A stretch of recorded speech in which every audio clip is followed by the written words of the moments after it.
the Socialist Party locally. Danny mentioned in his speech earlier how people see these projects nowadays through the prism of the acute housing crisis that exists. Well, actually, it's not a housing crisis that exists in London at the moment, it's a housing emergency in reality. And the fact of the matter is people can see these projects for what they actually are. They're not regeneration, they're gentrification, is what councils across London are doing constantly. We've seen it in Haringey, we've seen it down the road in Elephant and Castle. Danny spoke about, that he claims that the council had met its affordable housing quota with this latest project. It's not affordable. 70% of market rent is not an affordable rent. And what this is about getting a different type of person into Woolwich. That's what councils want. They see down the line in 2020, the grants from central government are cut. They want richer people in who can pay more council tax. They want corporations in rather than the local businesses who, again, can pay more council tax. And I think really we need to have a serious discussion in this borough about challenging the council politically, about saying, well, if you want to regenerate the area, let's have local ballots of the people that live in the areas affected to see if they actually want it. But this isn't just happening in Woolwich, it's happening in Abbey Wood, it's happening in Cholton, it's happening all over the place. We need a serious campaign. We need to plan to get into those communities, to build amongst those people. We need to hold meetings, demonstrations across the borough to challenge, like I said, what this is in reality. It's gentrification, it's not regeneration. Thank you. Please try and keep the comments fairly brief because we've got such limited time and I want to get as many people in as possible. Lucy. Hello, my name is Lucy and I'm the chair for Nigerian Community Greenwich, and I'm here to speak on behalf of the number of BMA community that owns businesses there that is going to be affected. And being the chair for Nigerian Community, we've raised many concerns about the number of our community that have shops over there. We are all part of a jigsaw, and if one part of the jigsaw is not being included in that puzzle, then the jigsaw is not completed. So, and that is why I think it is important that market is retained. It is important that we keep the businesses. We're talking about businesses, but what about the community that use the businesses? Like, we get our local food from there. I don't want to go all the way to Peckham. I don't want to go all the way to Lewisham. Lewisham are keeping their market. Peckham are keeping their market. Deptford are keeping their market. Why do we want to lose our market? So I'm asking the council, it is important that for you to retain the diversity of the community, you also need to retain the diversity of the business and the diversity of the community that use those businesses. Thank you. Take gentlemen here and then I'll take Danny next. So, gentlemen here. Yep. Hello, my name is Rajesh Pathak. I represent the London College of Engineering Management. We had to close a few years ago.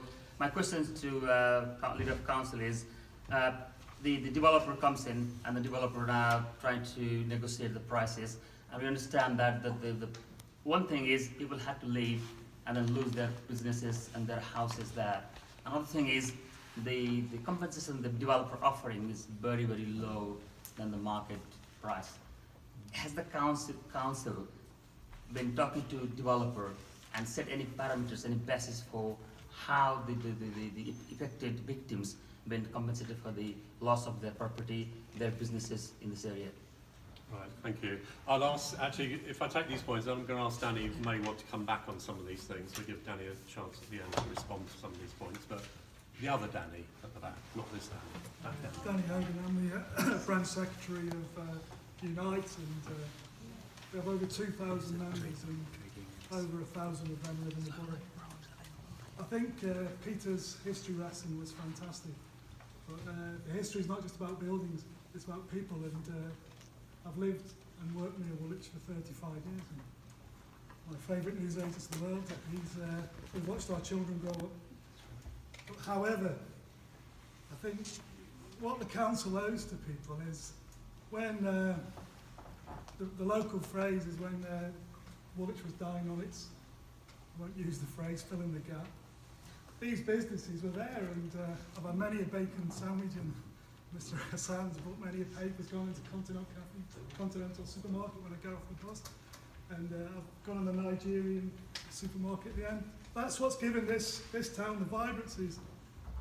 And if I want to go to a soulless place, I'll catch the bus the other way to Bexley Heath.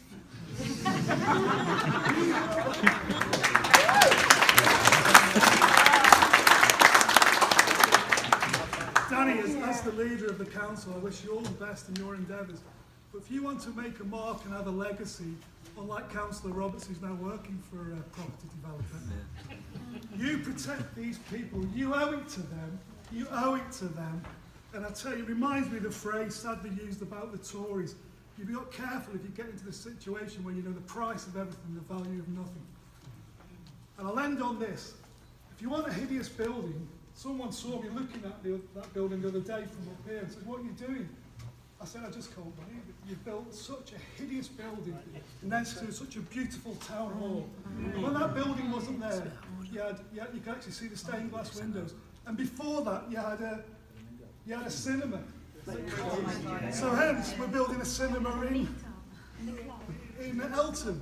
You've got to have some pride in the area, and the pride is in the people.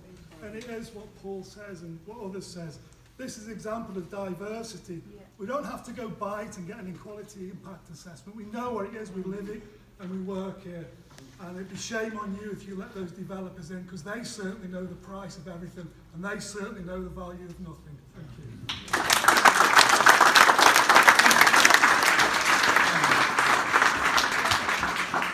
Mustafa and then Don. Mustafa, did you want to say something? Yeah, just 2 lines. In the late 70s and early 80s, when the big departmental stores moved out the Powell Street, Woolwich was like a graveyard. You hardly see anybody. Now, this is what don't want a repeat of the same thing what happened 20 or 30 years ago. We small shops built this town. When all the big supermarkets and big brand names gone, small individual shops were still there, bringing in the customers, bringing in the community. You break us up, you will lose this. Thank you. Don? Yeah? And I've got a couple more people. I'll bring you in still. Don, Yeah, hello, Don Flynn, a resident in Woolwich Common. Fairly straightforward question, really. It's one directly to Danny. And that is to ask exactly what are the council's red lines in this whole thing? Because I think everything we've heard tonight, the gap between the council's own development plan for Woolwich and what's being proposed in this development plan is so absolutely huge. I mean, 14% social housing versus even the minimum that the council requires of 24.5, and we obviously hope for a lot more. We're demanding a lot more than that, but it is so absolutely huge at the moment. The impact on local businesses, the local labour markets just don't seem to be addressed. The question of the diversity of the borough, how that is supported within the plan. Has the council got red lines in this negotiation? What are they? And if they are not met, what strategy has the council got for being able to take the fight against the developers further? Right, thank you very much. I'm going to take all the comments and allow Dan at the end to kind of respond to some of these things. So, lady there, and then there's a lady there. Yeah, go on. I would like to put in a good word for the council. In 2016, I wrote to the then leader and told her that this was a very interesting area. I had a very good letter back from her. When it was Cabinet Committee, I see one of the Cabinet members is here. You from the Greenwich Environment? Greenwich Environment Forum. It was 19th of May 2016, supplementary agenda item 6, Spray Street Quarter, regeneration, Woolwich Riverside. And I wrote to the leader, Denise Highland, who I admired a lot, to say that this was a fascinating area, very important, full of interesting buildings and vernacular buildings, I use the word, and businesses, and needed a special approach and special attention.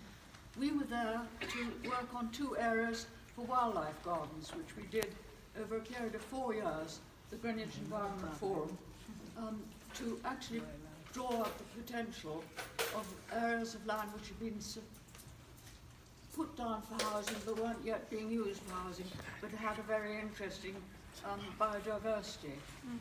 And we had a manpower services team, a very good one, of something like 20 people, youngsters, and I did 4 years working with that, putting it together, helping it, doing all the various things a voluntary person would do.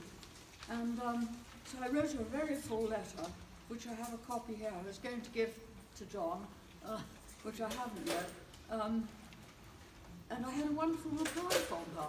We offered our help, and she said yes. We will be doing something based on community approaches, and we will get in touch with you. I have a copy of it here. 2 pages, and a layout that I asked her for the actual area that they were going to deal with, and I have the plan here. Don't worry looking for the plan there. Can you just make your final point and then... Very well. we can do So other it people gives work a specific area that was to be looked at from the point of view of it's important in vernacular buildings, the people working there, and the work that was already in hand on the wildlife aspects.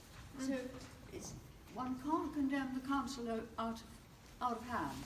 You know, they have to get developers to do the work, if you like. They have to get syndicates together, shall we say, that mean community as well as occupiers, as well as businesses, as well as residents. Thank you very much. So what I would like to suggest, Go on. Make one suggestion. if I may, is if you actually do what they said in my letter that I have here to me, that they would consult the community and the community would come first.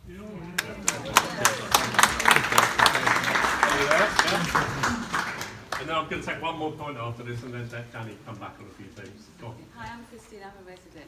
I just want to ask if it's possible for a lot of the businesses, if they could be negotiated, where, for instance, they could have a 3-year lease on the same cost and obviously movement, or a 5-year, maybe with the council subsidising it, or the developers building it, or using, I don't know what the money's called, but you know, the developers give the council quite a bit of money for local area. I know it's mainly for parks and pavements. 106,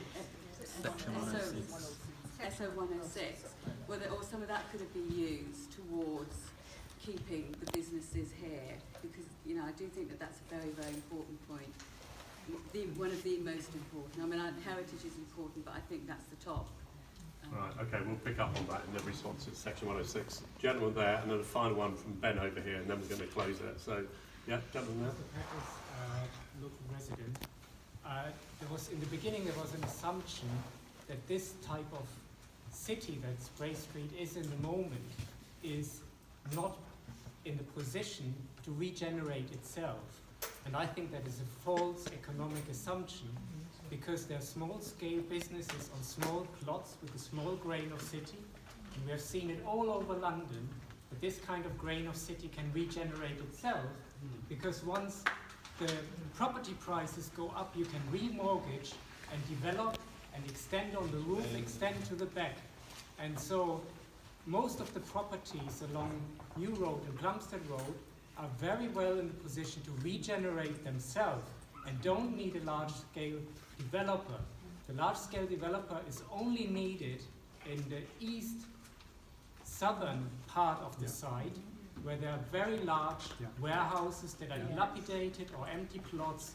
There you need a large-scale developer, but you don't need a developer along New Road and Plumstead Road. And it is also that these kind of properties have the ability to stay in place, become part of the community, and you can have a joint scheme together with developers and small-scale community properties, and bringing these two together. The problem has been that you only called in a developer, they proposed a scheme, and then the community could say, do we buy it all or not? You never had a proper consultation period and community participation. You should have developed this in participation with people, rather than just asking a developer to come in and either you take it or you die.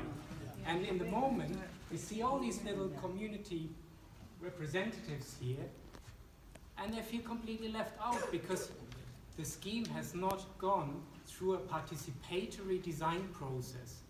And if you as a councillor, want to make a stand as a 21st century design, you could incorporate local businesses, small-scale plots in a participatory manner, rather than bringing in a very large-scale developer. And this is, it was mentioned earlier, this is 1960s economics, but you're confronted now with 21st century economics, and that is totally different. That is people-based economics. Thank you.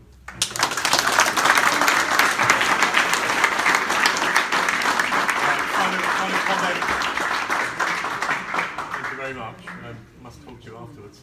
The final point from Ben, then I'm going to ask Danny to come back on some of these points. So, Ben, yeah. I'm Ben, I'm a local resident, I live in Kingston, so I'm a Labour Party member as well. I want to follow on that previous comment about the consultation, because I've not got myself in gear to actually respond to any of the council stages and the opportunities to feed into that. But I did go to the two sort of short, consultation days that the developer put on in the tram depot building or whatever it's called.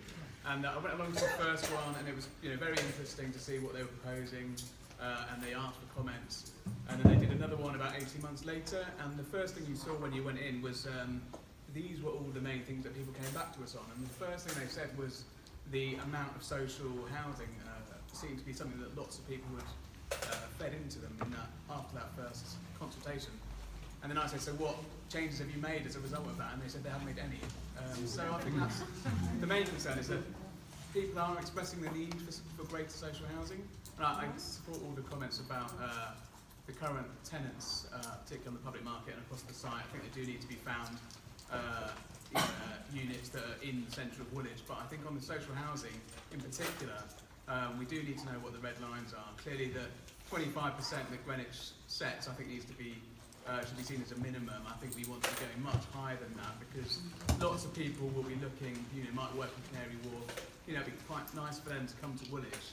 It's quite easy for them to get into work, but that's of no use for people who are on, what are the median incomes that people are earning in this part of London now, and what sort of housing can they afford to rent and to buy. So that's really what we need to be doing with this, is increasing the amount of social housing provided in this application. Right, thank you very much.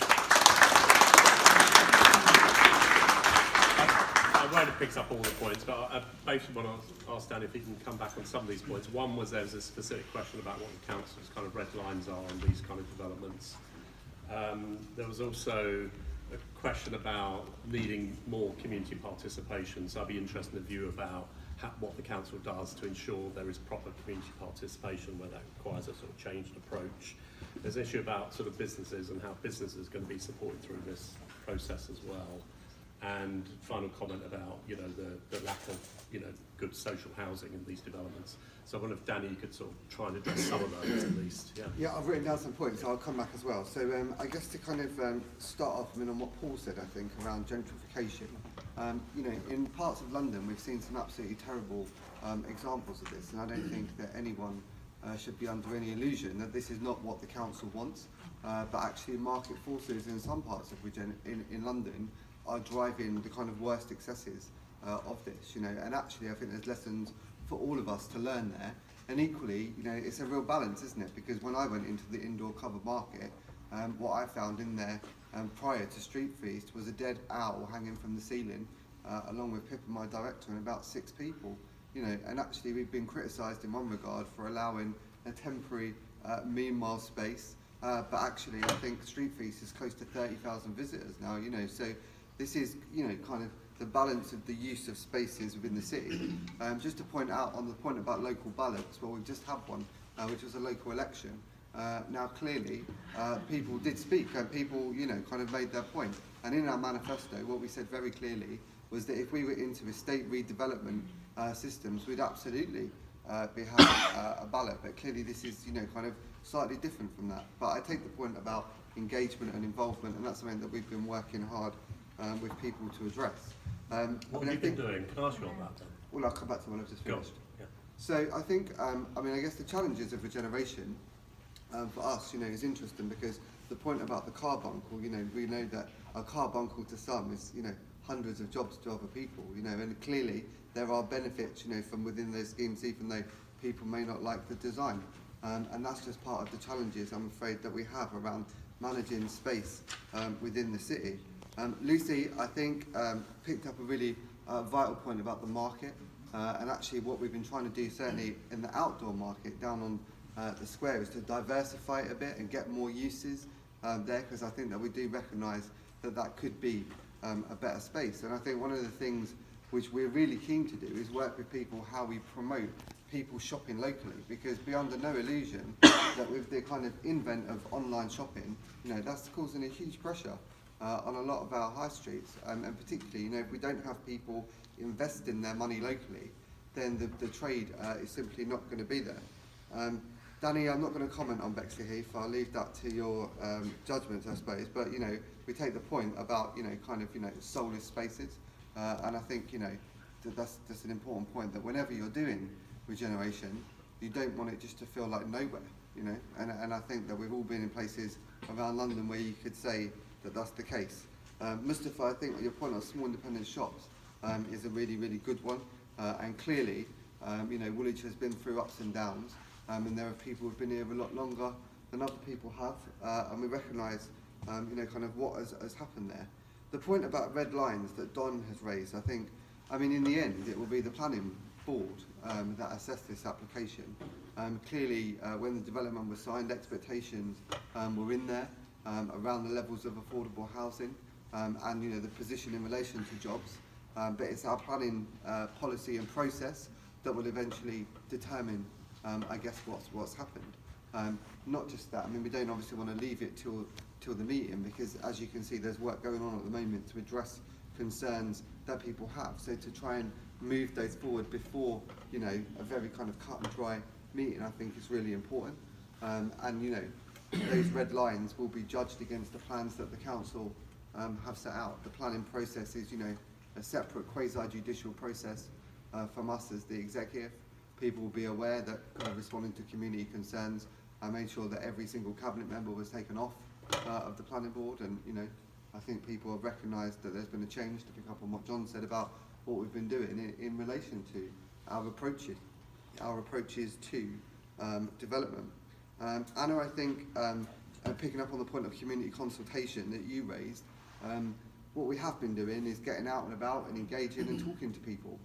Through stakeholder forums, through meetings like this, and actually encouraging developers themselves to engage in kind of pre-application discussion, so that before we get to, you know, a planning meeting that will operate in a particular way, people will have a chance to input and shape those plans. Because I totally agree with the frustrations that Ben expressed, which is, you know, if you've taken the time to go somewhere and make a contribution, only to go back and see that it hasn't been taken on board, well then what's the point? You know, and clearly, you know, that's a big issue for everyone to respond to. I know that in the council now, we're trying to be much clearer about when people ask for something to be done, we explain whether we've been able to do it or whether we've not been able to do it, you know, and that's just about changing the tone, I think, of those conversations. Obviously, that was the kind of developer response, so I can't answer for them, but, you know, I take on board what you've said. A gentleman over here, so I didn't catch your name, kind of talked about, we'll leave it all to us and it will regenerate themselves and property prices will go up and we can borrow.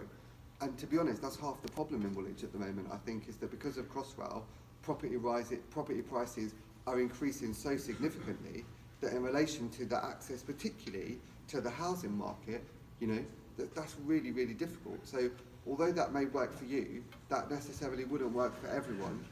In the wider context, I have to say, and rising land values, you know, create opportunities and problems in equal measure. I think just to say on the kind of final points about kind of two kind of fundamentals around the kind of issues of housing. Well, one of the things I've been really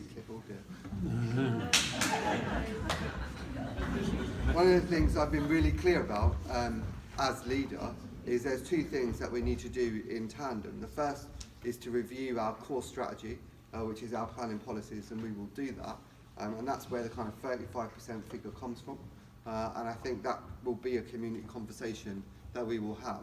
But just to be absolutely clear with people, that when the council does review its plan, and that's then subject to an independent assessment by the planning inspectorate, that process will likely take up to in excess of 2 years.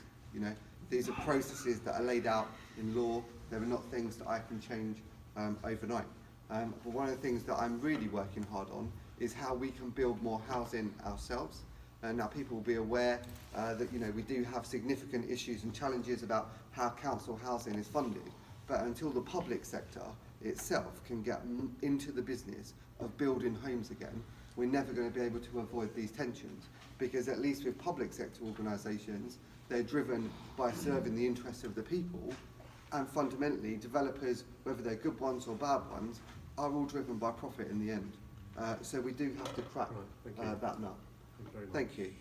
Can I just say one thing for Speak Out Woolwich? That we have found it very frustrating as a group that we actually want to make a positive influence in Woolwich, and we form a kind of voice of kind. We've asked repeatedly to be informed. You talk about pre-engagement, early engagement. We've asked repeatedly to be involved at an early stage with any new developments that are coming up. The first we ever get to hear about things usually is through the 853 blog and from Murky Depths. We don't hear about it through the council. So the feeling we're left with is actually there isn't a real desire to engage with us. Now that might be mistaken, and if it is mistaken, I think the council needs to think about how it seriously starts to engage local communities at an early stage, because otherwise people don't believe it, and we all want to believe it. But thank you for your contribution. The meeting is coming to a close. A couple of things. There's a donation bucket going round. We have a petition still running on the Spray Street development. If you haven't signed it, please do sign it. It's online. We will keep you informed about this particular campaign as it goes on. We don't know when it's going to planning board. I'm guessing it's going to be sometime in the autumn. Pippa, do you know? Director? It partly depends on the outcome of the listing, which we haven't yet heard the outcome of. Okay, so it's not likely to be happening within the next couple of months, we don't think. No, right, okay. So we'll keep you informed about that as well. But please, if you're interested in the general work we're doing, because what we don't want to do as Speak Out Woolwich is just be involved in kind of oppositional politics and opposing every little development that comes along. We'd rather be involved with the council and other agencies in looking at the overall picture for Woolwich and thinking about how we influence the whole development of Woolwich on a wider basis rather than a piecemeal basis. So if you're interested in that, please do join us, because that's what our agenda is. And finally, thank you to the library for putting up this evening. And thank you to all of the very interesting speakers who came along and gave up the time this evening. Thank you very much. Can I just say something? I've been approached before, sorry guys, by Tree Shepherd, and I just feel like, this is in my opinion, everybody might not agree with me, they came to visit our practice and wanted to talk about how to run a business. I know how to run a business. Yeah, and I just want to know, how is that, instead of helping us with other things, I don't need somebody to help me how to run a business, I need somebody to help me to keep my business. Okay. Have a nice evening. Thank you.